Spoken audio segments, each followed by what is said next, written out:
વાત કરીએ ભાવનગરની તો ભાવનગર મહાનગરપાલિકામાં રોડ વિભાગ દ્વારા જિલ્લા કલેક્ટર અને માહિતી વિભાગને શહેરના બિસ્માર રોડ અંગે રિપેરિંગ કરાયા અંગેના જે લિસ્ટ આપવામાં આવે છે ત્યારે બિસ્માર રોડને રિપેરિંગ કરાયા અંગે લિસ્ટ આપવામાં આવ્યું છે અને જેમાં 21 રોડ રિપેરિંગ કરાયા હોવાનું જણાવવામાં આવ્યું છે, પરંતુ વાસ્તવિક હકીકત મુજબ રોડ પર જે પરાજુ નાખી અને ખાડા પૂરવામાં આવતા રોડની પરિસ્થિતિ એક જ દિવસમાં જેમની તેમ થઈ ગઈ હતી।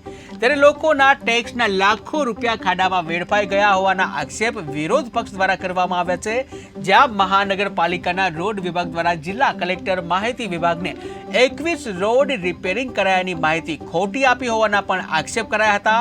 ત્યારે ભાવનગર શહેરમાં પછાત વિસ્તાર અને મુખ્ય માર્ગો ઉપર ખાડાનું સામ્રાજ્ય છે, પરંતુ ચોમાસા પહેલા પેચ વર્ગનું કામ નહીં કરવામાં આવેલું અને જે ખાડાને પૂરવા માટે મહાનગરપાલિકા દ્વારા પરાજુ નાખીને કામ કરવામાં આવી રહ્યું છે।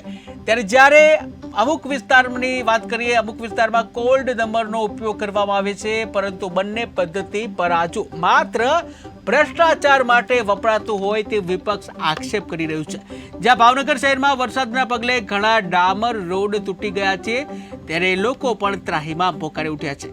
જ્યાં વરસાદ દરમિયાન રિપેરિંગ કામગીરી થઈ શકતી નથી, ત્યારે તંત્રએ રોડ રિપેરિંગની કામગીરી હાથ ધરી છે તેવું મહાનગરપાલિકાના સ્ટેન્ડિંગ કમિટીના ચેરમેને સ્વીકાર કર્યો હતો, પરંતુ તેમના દ્વારા જાણે અધિકારીઓને અને એજન્સીઓ સાથે સૂર મેળવી પરાજુ સિવાય કોઈ વિકલ્પ નહીં હોવાનું જણાવ્યું હતું। જ્યારે સામાન્ય સભામાં ખાડા પૂરવા માટે પરાજુ અને અન્ય રીતે રોડ રિપેર કરવા માટે 80 લાખ જેટલી રકમ ફાળવવામાં આવી છે, જેમાં 47 લાખ જેટલું કામ થઈ ગયું છે, જેમાં કોલ્ડ મિક્સ માટે 50 લાખની મંજૂરી આપવામાં આવી છે, જેમાંથી 20 લાખ જેટલું બજેટ અત્યાર સુધીમાં વાપરવામાં આવ્યું છે। ત્યારે શહેરમાં હાલ મહાનગરપાલિકા રોડ વિભાગ દ્વારા રોડ રિપેરિંગની કામગીરી શરૂ કરવામાં આવી છે।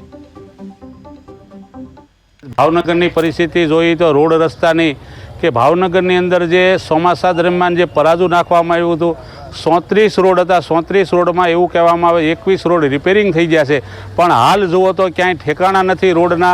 તો ખરેખર પરાજુ નાખે રોડ રિપેર ન થાય, લાખો રૂપિયાનો ખર્ચો કરતા હોય છે, છતાં એ પાણીમાં ધોવાઈ જતું હોય છે। તો રોડ રિપેરિંગ ભાવનગરમાં તો જોઈએ છે, રોડમાં કોઈ રોડ રિપેરિંગ થયું નથી અને ભાવનગર કોર્પોરેશનના અધિકારી સરકારમાં પણ ખોટી જો માહિતી આપતા હોય કે 34 રોડમાંથી 21 રોડનું કામ સંપૂર્ણ રિપેરિંગ કામ પૂર્ણ થઈ ગયું, તો ભાવનગરના લોકો હેરાન પરેશાન કેમ છે રોડથી? તમે ક્યાં રિપેર કરો છો? અને મહત્વની વાત છે કે આ 21 રોડમાં એક પણ ગેરંટી પીરિયડ વાળો રોડ જ નથી। કેમ? આપણા પૈસે, ગુજરાતના અને ખાસ કરીને ભાવનગરના પ્રજાજનોના પૈસે જ તમારે કરવું, કોન્ટ્રાક્ટરને ફાયદો કેમ કરવો છે? સ્પષ્ટપણે દેખાય છે કે જેટલા કોન્ટ્રાક્ટર છે એ ભારતીય જનતા પાર્ટીના કાર્યકરો છે અને ભાવનગરના પ્રજાજનો આખા ગુજરાતમાં વધારે વધારે હાઉસ ટેક્સ ભરે છે।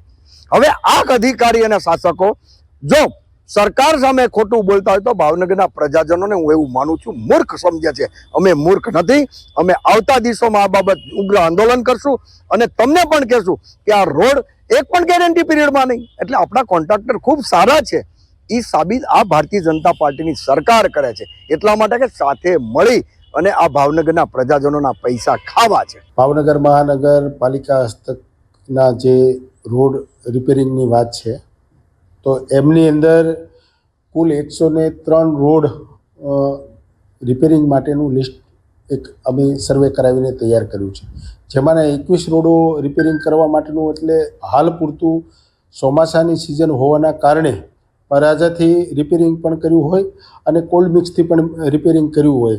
આમાં બે મેથડથી આપણે કામ કરી રહ્યા છીએ ભાવનગરની અંદર।